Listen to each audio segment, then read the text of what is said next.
It's been a while, Kate. I was bewildered. I had just run into my ex-husband, Steve, who had eloped with my sister Mary 13 years ago. It happened in the vegetable section of a supermarket where I was shopping. My daughter, Emily, who doesn't remember Steve as her father, stood beside me, looking curiously at both of us.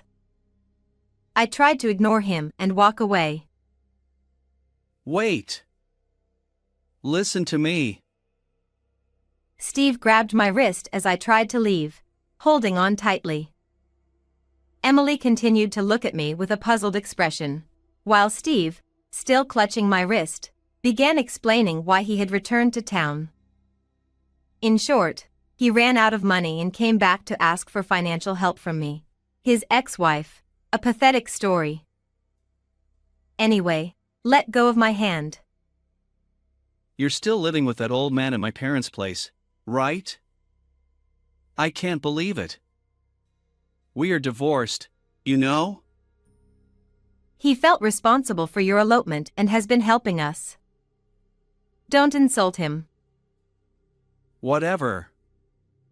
Mary and I will be living at the house now, so could you take the old man and leave? I shook off Steve's grip and glared at him. Despite my angry expression, Steve shrugged it off with a joking "I'll be in touch" and walked away. Emily watched his retreating figure and then smiled at me. You did it, Mom. My name is Kate. My marriage to Steve was like an elopement. Steve's mother had already passed away, and when we decided to marry, it was on the condition that we live with his father.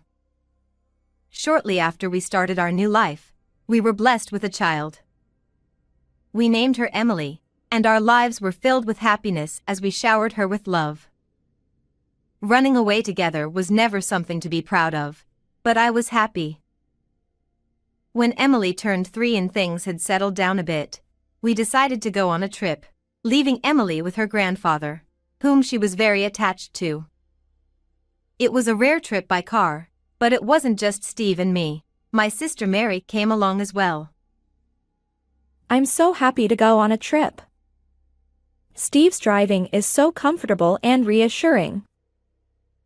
Mary, sitting in the back seat with the window open, smiled happily. Steve, at the wheel, smiled back. Mary, naturally affectionate, called Steve by his first name and became very attached to him. Being my precious sister, I had splurged on the travel expenses, which Steve covered entirely. We walked around the tourist spots, and both Mary and I enjoyed laughing with Steve. In a small alley off the bustling shopping street, Steve went to the bathroom while Mary and I sat on a bench to catch our breath. Thank you, Kate. You invited me on what was supposed to be a trip for just you two. It's fine. Steve seems to like you too. I see. That's good then. Mary tied her long hair back, and a sweet scent wafted toward me. Sensing my silent gaze, Mary smiled gently. Do you like it? It's my favorite, the scent you gave me. She took out a bottle of perfume from her bag. It was an aroma mist I had given her for her birthday, a simple gift because I couldn't afford much. I just diluted the essential oil, which I thought would suit Mary, with distilled water and put it in a store-bought spray bottle. But Mary had been delighted, calling it a special item just for me. I'm glad you like it. You've always had good taste, Kate. You've always chosen good things, from way back. I looked down, feeling a bit embarrassed. I had never realized Mary thought of me that way. Dad and Mom say you turned into a bad girl. But to me, you've always been someone to look up to. Her words felt strangely out of place, making me a bit worried. Maybe I sensed she was about to leave or something. If you ever need help, tell me. Steve and I will always be on your side." When Steve returned, Mary immediately stood up, pulling Steve's arm playfully and urging him to hurry. It had been a long time since I had walked outside feeling so calm since Emily was born. After a tiring day of walking, we had a delicious dinner and fell asleep as soon as we returned to the hotel. It must have been around 2 a.m. I woke up to the sound of the hotel room door opening. "What's going on?" I asked Steve, who was standing by the door, from my bed. He seemed startled to see me awake. Suspicious, I got up and approached him. "Where did you go at this hour? You didn't go drinking, did you?" No, I didn't. We have plans tomorrow. Let's just go to sleep. As Steve tried to slip past me toward the bedroom, a familiar scent reached my nose. In the confined space of the hotel room, the aroma spread. It was unmistakably the scent of the aroma Mary had been wearing. It wasn't just a faint scent from being around her during the day. It was so strong it seemed like Mary had intentionally put on perfume to make her presence known to me. "Do I smell Mary's perfume? Did you go to her room?" Time seemed to stop between Steve and me as we both froze. Mary was sleeping in the room next door. If there was a reason he went to her room, it was suspicious, but I didn't want to pursue it further. Steve stared at me, not saying a word. Eventually, he scratched his head with a sheepish smile, saying no. Well, I had no intention of asking more questions or pursuing the matter further. But Steve, without any hint of remorse, almost gleefully, like a child caught in a prank, began talking about his affair. After confessing everything, Steve smiled as if relieved. "See, I was honest, so forgive me." Sorry. He then slipped into bed. I stood there in shock for a few minutes before scattering the amenities like brushes and cotton swabs on the vanity. "Hey! What are you doing?" Steve stared at me in astonishment from the bed. Ignoring him, I threw his clothes and shoes at him, then rushed outside. It was 2 a.m., and the sky was filled with stars. Steve didn't follow me as I fled the hotel with just my wallet and jacket. I wondered why I was running, but all I could think of was escaping. The once lively tourist spot was now quiet and lonely at night. I walked aimlessly before finally returning home by taxi at dawn. I haven't seen Steve or Mary since then. They eloped. My early morning return worried my father-in-law, but young Emily was delighted and jumped into my arms. Holding her, I buried my face in her soft shoulder. "Welcome back, Mom. Welcome back." "Thank you, Emily." The sweet scent that lingered in my nose was overwhelmingly unpleasant. But holding Emily, who smelled faintly sweet and slightly fatty, was my only comfort. 13 years have passed since then. Steve and I divorced on paper and never contacted each other again. As a single mother, I have lived earnestly with Emily until now. 13 years is a long time, no matter how hard things have been. 16-year-old Emily has grown into a smart and honest girl. She excels at school and has many friends, making me proud. One day, while shopping with Emily, we unexpectedly ran into Steve. "It's been a while, Kate." In the vegetable section of the local supermarket, Emily, who didn't remember Steve as her father, looked curiously at both of us. I tried to ignore him and walk away. "Hey, Kate." I grabbed Emily's hand and tried to leave the store. Sensing something, Emily obediently quickened her pace and followed me. "Wait." Listen to me. I was bewildered. I had sealed away the events of 13 years ago, and even in my life with Emily, I had hesitated to mention Steve's existence, let alone his name. Emily continued to look at me curiously. Steve, still holding my wrist, began explaining why he had returned to town. As always, Steve had been terrible with money, moving from job to job, and when he ran out of savings, he returned to his hometown. He spoke with an amused smile, as if it was someone else's problem. Just let go of my hand. You're still living with that old man at my parents' place, right? I can't believe it. We're divorced, you know? Your father felt responsible for your elopement and has been helping us. Don't insult him. Whatever. Mary and I will be living at the house now, so could you take the old man and leave? I shook off Steve's grip and glared at him. No matter how angry I looked, Steve shrugged it off with a playful "I'll be in touch" and walked away. Emily watched him leave and squeezed my hand tightly. When we got home, I received a message on my phone. I didn't know how he got my number, but it was from Steve, asking me to vacate the house in a month, with a cute emoji attached. I could imagine Steve's nonchalant smile and Mary looking down at me. 1 month. I murmured quietly. Emily, who had been peering at my phone from behind, asked, "What is this?" After a few seconds of hesitation, I decided to tell her that the man we met was her biological father and that he was now homeless and needed a place to stay. After hearing the story, Emily clapped her hands lightly and smiled brightly. Good job, Mom. What? I mean, that house is. Her words made me smile despite myself. For a long time, Emily, my father-in-law, and I lived in that house. It had an air of history and dignity, with its faded white walls and roof.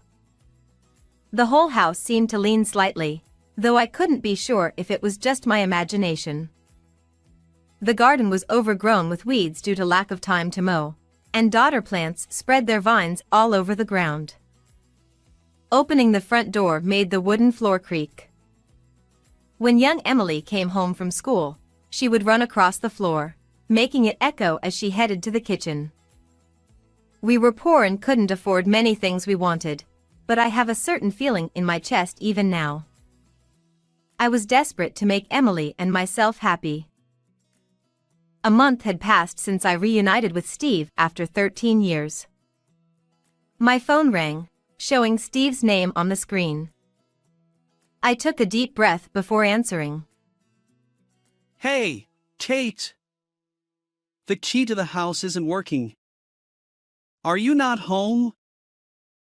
That house has been empty for 5 years. The real estate company manages the keys, so I can't open it for you. What? What do you mean? Then where are you living now? I didn't answer that question and quietly closed my eyes.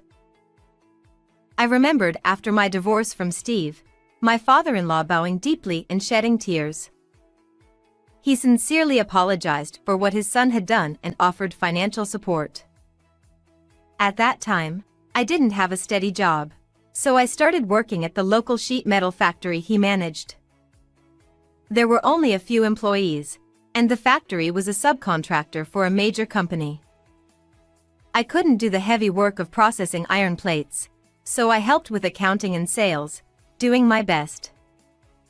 It was a male-dominated workplace and clientele, and I always felt out of place. The few young male employees constantly looked down on me. I lacked physical strength and knowledge. With Emily to care for, I couldn't do overtime and often clenched my teeth in frustration. When one of the employees, whose face I can't even remember now, told me, "After all, you grew up as a spoiled child," I cried at home where Emily wouldn't see. But I kept working harder than anyone, increasing my industry knowledge and connections. I wanted to fill the void of a missing father for Emily with money. Money. I wanted money. I wanted to buy Emily the clothes and food she liked, anything she wanted. Even if it was tough, I wanted to smile in front of Emily and remain a strong mother. Eventually, the company's management improved significantly. I developed a system that allowed precise processing and quick delivery in the sheet metal industry, and I earned a high position in the company. Now, I live a stable life financially and have been living in a luxury condominium with a concierge for 5 years.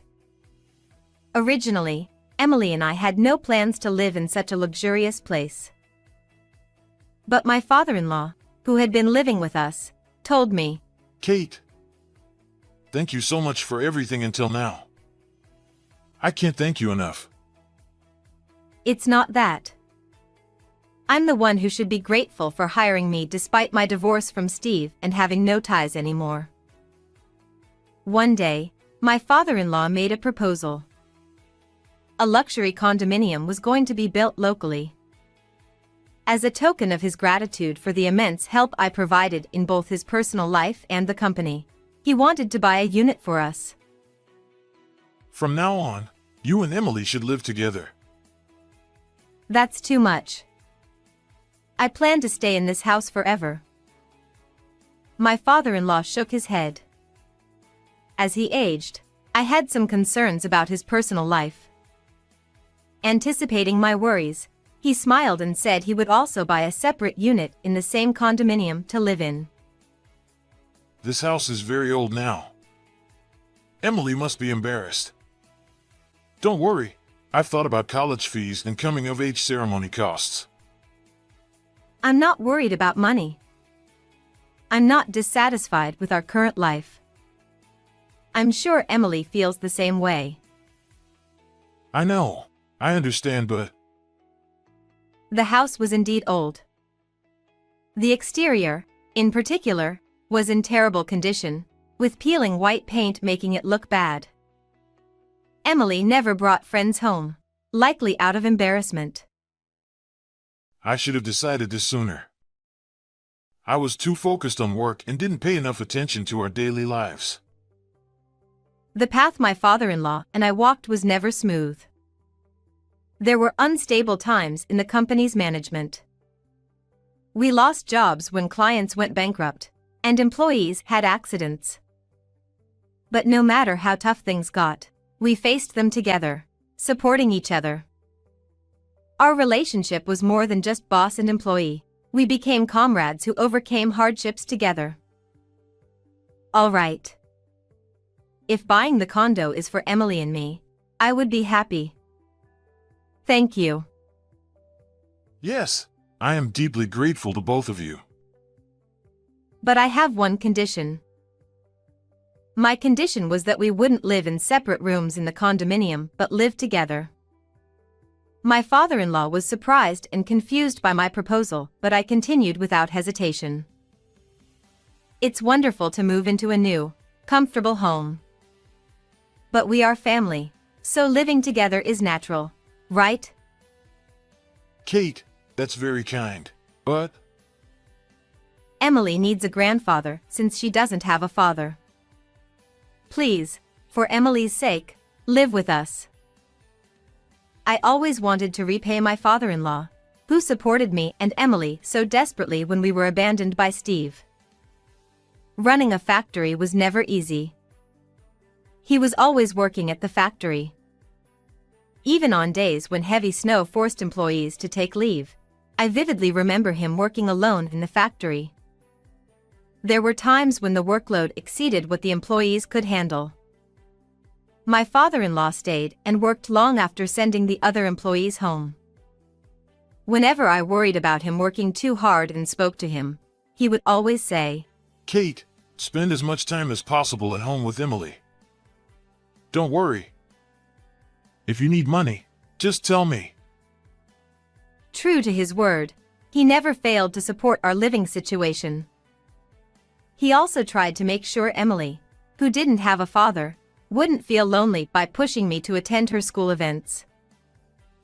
Today is fine. It's just a sports day. I haven't participated much before. Go to Emily's event. Don't worry about work. I knew my elderly father-in-law was straining himself at work. But he never showed it and always remained strong in front of me. At the sports day, watching Emily running hard on the lively field, I saw her wave at me with a big smile. I always wanted to repay my father-in-law for his support.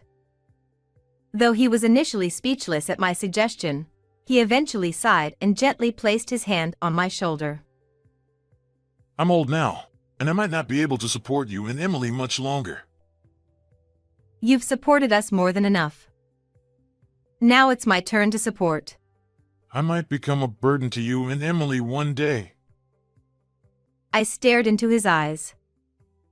There were unspoken feelings. He was an essential and precious family member to both Emily and me. Please live with us for Emily's sake. If you bring up Emily, I can't refuse. But it's true. She needs her grandfather. Kate, you are an excellent saleswoman. Thank you. Really, thank you. And so, Emily, my father-in-law, and I started our new life in the luxury condominium. 5 years have passed since then. The old house where we spent so much time is now empty.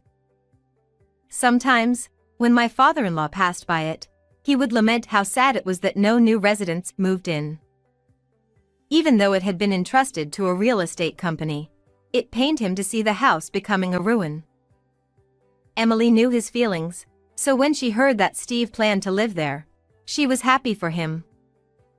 But Steve didn't understand the situation. The house had been empty for 5 years and was already a ruin, with significant damage to the walls and roof. The real estate company had informed us that it would be demolished soon. Hey! Are you listening? I can't live in this filthy house. Where is Emily living? Steve yelled angrily on the other end of the line. I explained the situation. I told him how much my father-in-law had helped us, how we cooperated to grow the company, and that we now lived in a condominium, although I didn't give specifics. Steve responded with near shouting. So you're living with that rich old man for money? This is ridiculous. As his son, I have rights to the company. I'm coming over to take control. The volume was so loud I instinctively moved the phone away from my ear. My father-in-law, who was nearby, took the phone from me with a look. We were working in the same office. The reason was, Long time no see, Steve. Oh, Dad. Why are you there? Whatever. I heard from Kate. The company has grown a lot, right? Give me some position. I need a job. Don't be ridiculous. The reprimand was so intense that even I was a little surprised. My father-in-law was trembling with anger, his shoulders shaking and fists clenched tightly. Kate is now the vice president. Without her, the company wouldn't have grown this much. Vice President? Really? Well, Dad. How about you live with me and Mary? It would be easier for you to live with your real son. Steve, since you disappeared, Kate has supported my life.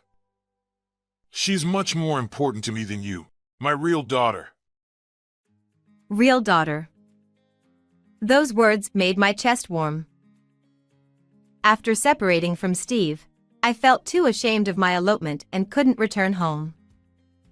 I felt like I couldn't face my parents, always thinking I was raising Emily alone.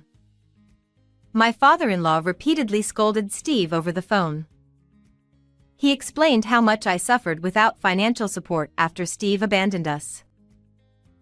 I'm much better now, but I wasn't in good health. Without Kate, I might not have made it. You're exaggerating. From now on, I'll support you. Let's work together. Steve, let me make this clear. You are disowned. Don't call again. Without waiting for Steve's response, he hung up. Only my father-in-law and I were in the office. We looked at each other and burst into laughter. We didn't need words. We had become like a real father and daughter. I hadn't raised Emily alone. I was grateful from the bottom of my heart to have a genuinely kind father who laughed with me. Steve never contacted us again. He had always lived like a drifter, so no one worried about his disappearance. But 3 months later, my phone rang with an unknown caller ID. It was my day off, and I was at home. Emily, unusually, offered to make lunch, so I was sitting on the sofa, watching her cheerfully cook. Hello? Do you know who this is? A familiar voice came from the phone. How could I forget my sister's voice? When I asked, "How are you?" Mary replied briefly, "Good." Even without seeing her, I could tell she was down. Mary confessed that after eloping with Steve, she had an affair with a married man. Recently, his wife found out and sued her, resulting in a large settlement she had to pay. I'm sorry, Kate. I know I'm in no position to ask, but can you help me? Please. I understand your feelings, but I can't help you. Why not? What about our bond? You said you'd help me no matter what. Yes, no matter what. You are my precious family. But now, I have an even more important family in front of me. Emily brought the beautifully plated pasta to the table from the kitchen. My father-in-law cheerfully prepared drinks and forks. Seeing me on the phone, Emily and my father-in-law quietly clasped their hands and started eating the pasta. The faint scent of garlic spread in the room, and I felt my stomach growl slightly. I see. There's no convenient help now. That's right. I love you, Kate. So I wanted to be like you. I don't think I'll ever fully understand the meaning behind Mary's words. After eloping with Steve, did Mary live a life like mine? What kind of life is that? It would be a lie to say I didn't resent Mary for taking Steve away. But she's still my sister. As my sister, I want her to be happy. A few years later, I heard from my parents that Steve and Mary had divorced. My father-in-law retired. Thanks to his strong recommendation, I was appointed president from my position as vice president. Being a female president in a male-dominated industry is challenging. But those who help me are the young men who once worked with me at the small factory. Now, I lead a busy yet fulfilling life. Will my parents, who opposed my elopement and subsequent divorce, acknowledge me now that I live for work? Will they mourn the life I've led through many choices? My life, with all its decisions, is not a mistake. Someday, I want to visit my parents with Emily. Will you praise me then, Dad, Mom? How was today's story? Please subscribe to the channel. See you in the next video.